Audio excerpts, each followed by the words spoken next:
3 മൈലിനപ്പുറത്ത് international വാട്ടറായിട്ടാണ് കാണുന്നത്. അവിടെ വലിയ കാസിനോ, ഈ കപ്പലുണ്ടാക്കി കാസിനോകൾ തുടങ്ങി. അവിടെ മുഴുവനും വയ്ക്കാൻ തുടങ്ങി. അവസാനം ആൾക്കാർ വള്ളത്തെ കയറി അവിടെ പോയിട്ട് ഇത് കഴിക്കും. ഈ മദ്യം ഉണ്ടാക്കുന്നത് അതിൻ്റെ സാങ്കേതിക വിദ്യ വളരെ ലളിതമാണ്. ഒരു പ്രഷർ കുക്കർ ഉണ്ടായാൽ പോലും നമുക്ക് ഉണ്ടാക്കാൻ പറ്റും.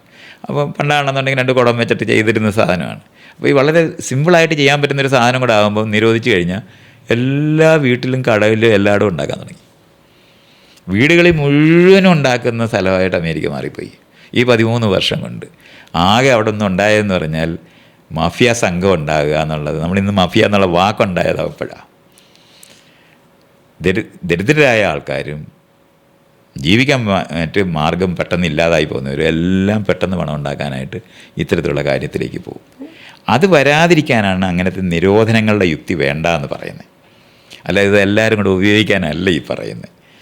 നമ്മൾ വിചാരിച്ചാലും നിയന്ത്രിക്കാൻ കഴിയാത്തത്രയും സൂക്ഷ്മമായിട്ട് ആളുകൾ അറിയാൻ കഴിയാത്ത തരത്തിൽ മറഞ്ഞിരുന്നു കൊണ്ട് ചെയ്യുന്ന ഓർഗനൈസ്ഡ് ആയിട്ടുള്ള സംഘങ്ങളുണ്ടാകും. അതുണ്ടാകാതിരിക്കാൻ വേണ്ടിയാണ് അത് പറയുന്നത്. അപ്പോൾ ഇത്രയൊക്കെ ട്രാവൽ ചെയ്തുകൊണ്ട് ചോദിക്കുകയാണ് സർ, കേരളം ശ്രദ്ധിച്ചില്ലെങ്കിൽ കേരളത്തിന് വരാൻ പോകുന്ന ഏറ്റവും വലിയൊരു പ്രശ്നം ഇൻ 10 years ഇതാണ് എന്ന് സാറിന് തോന്നിയൊരു കാര്യം? അത് അരാഷ്ട്രീയമായിട്ട് ലോകത്തിന്, ഞാൻ ശരിക്കും പറഞ്ഞ ജനാധിപത്യത്തിനകത്ത് നമ്മളെല്ലാം രാഷ്ട്രീയക്കാരാണ്. എല്ലാ ആളും രാഷ്ട്രീയക്കാരായേ പറ്റൂ. ഒരു വോട്ട് കൊടുക്കണ്ടേ? വോട്ടിടണമെന്ന് പോലും അറിഞ്ഞുകൂടാത്തവരായിട്ടാണ് നമ്മൾ വളർന്നുകൊണ്ടിരിക്കുന്നത്. അത് അപ്പൊളിറ്റിക്കലായ ജനതയുണ്ടാക്കും. അപ്പൊളിറ്റിക്കലായ ജനതയുണ്ടായാൽ ലോകത്തെ എല്ലാ ദുരിതത്തിനും കാരണമായിട്ട് അവർ തന്നെ മാറും. അതാണ് നമുക്ക് ഉണ്ടാകാവുന്ന അപകടം. ജനാധിപത്യത്തിനകത്ത് എല്ലാവരും പൗരരാണ്. അവരവരുടെ തിരഞ്ഞെടുക്കാൻ അവകാശവും ഉത്തരവാദിത്വവും ഉള്ളവരാണ്. ഇത് പഠിപ്പിക്കപ്പെടാത്ത ക്ലാസ് റൂംസ് ഉണ്ടാകുമ്പോഴാണ് ഏറ്റവും വലിയ പ്രശ്നമായിട്ട് മാറുന്നത്. അപ്പോൾ അതാണ് നമ്മൾ പരിശോധിക്കേണ്ടത്. നമ്മുടെ നാട്ടിനകത്ത് താരതമ്യേന ജനാധിപത്യത്തിനെ പറ്റി അറിയുന്ന ജനതയാണ്. ഇതിപ്പോൾ നമ്മൾക്ക് നമ്മൾ ഈ സോഷ്യൽ മീഡിയ വരുന്നും ഈ ടെലിവിഷൻ വന്നും അങ്ങോട്ടും ഇങ്ങോട്ടും സംസാരിക്കുന്നത് തന്നെ കേൾക്കാനല്ല, ഒരു കൂട്ടം പറ്റം വന്ന് മറ്റുള്ളവരെ നിശബ്ദരാക്കുന്ന തരത്തിലുള്ള സിസ്റ്റംസാണ് ഉണ്ടായിട്ടുള്ളത്. അതുകൊണ്ട് ഒരു ഡിസ്കഷൻ നടക്കാത്ത സമൂഹമായിട്ട് മാറുന്നുണ്ട്. അത് കേരളത്തിൻ്റെ മാത്രം പ്രശ്നമൊന്നുമല്ല, എല്ലായിടത്തെയും കൂടെ പ്രശ്നമാണ്.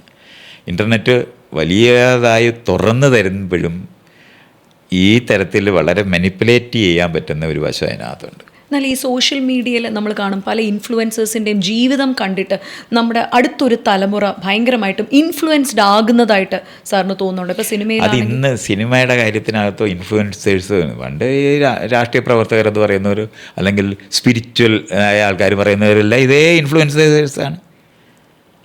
എത്രയോ പേരുണ്ടായിരുന്നു മഹാന്മാരെന്ന് നമ്മൾ വിചാരിച്ച് അവരുടെ പുറകെ കൾട്ടുണ്ടാകത്തില്ലേ? അതിപ്പോൾ ഉണ്ടാകുന്നൊരു പ്രശ്നമൊന്നുമല്ല. നമ്മളൊരു സംഘജീവിയാണ്. മറ്റുള്ളവർ സ്വാധീനിക്കപ്പെടാൻ സാധ്യതയുള്ളവരാണ്.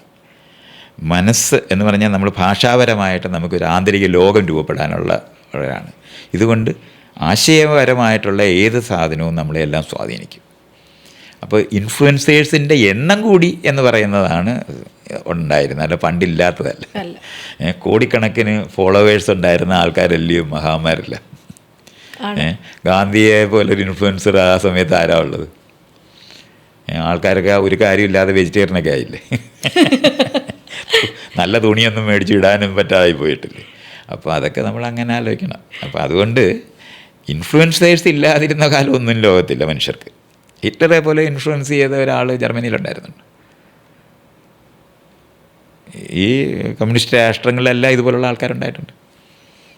അപ്പോൾ അതൊന്നും നമ്മൾ അങ്ങനെ സ്വാധീനിക്കപ്പെടത്തില്ല എന്നൊന്നും വിചാരിച്ചുകൂടാ. ഇപ്പോൾ ഉണ്ടാകുന്ന കാര്യമൊന്നുമല്ല.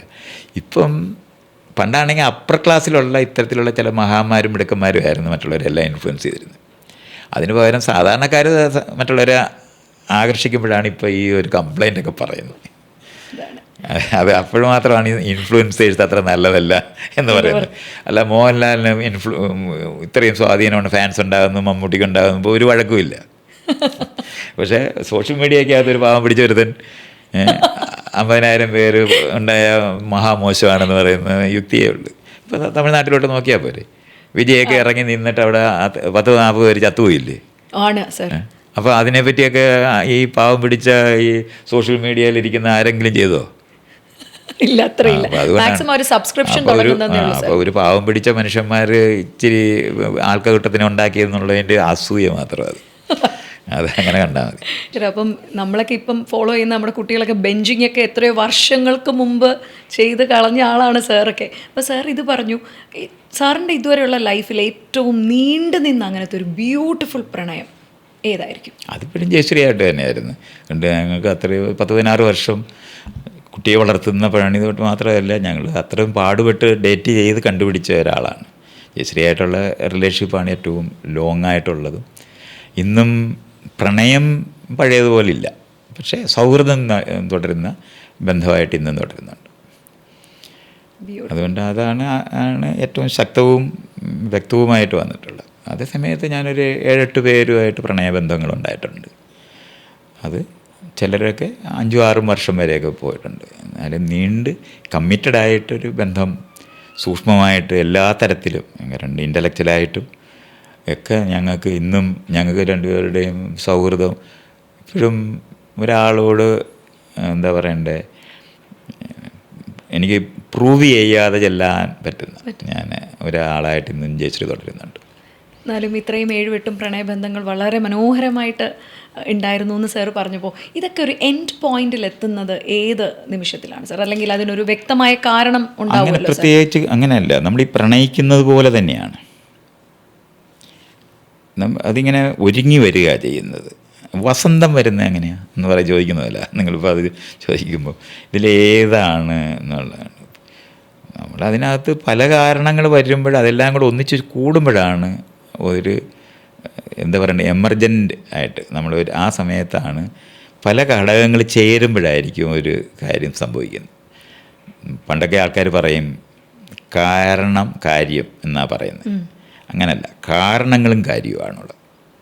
പല കാരണങ്ങൾ ഒന്നിച്ച് ചേരുമ്പോഴാണ് ഞാൻ സാമ്പാറുണ്ടാക്കുന്ന പോലെ പല ചേർന്നിട്ടാണത്.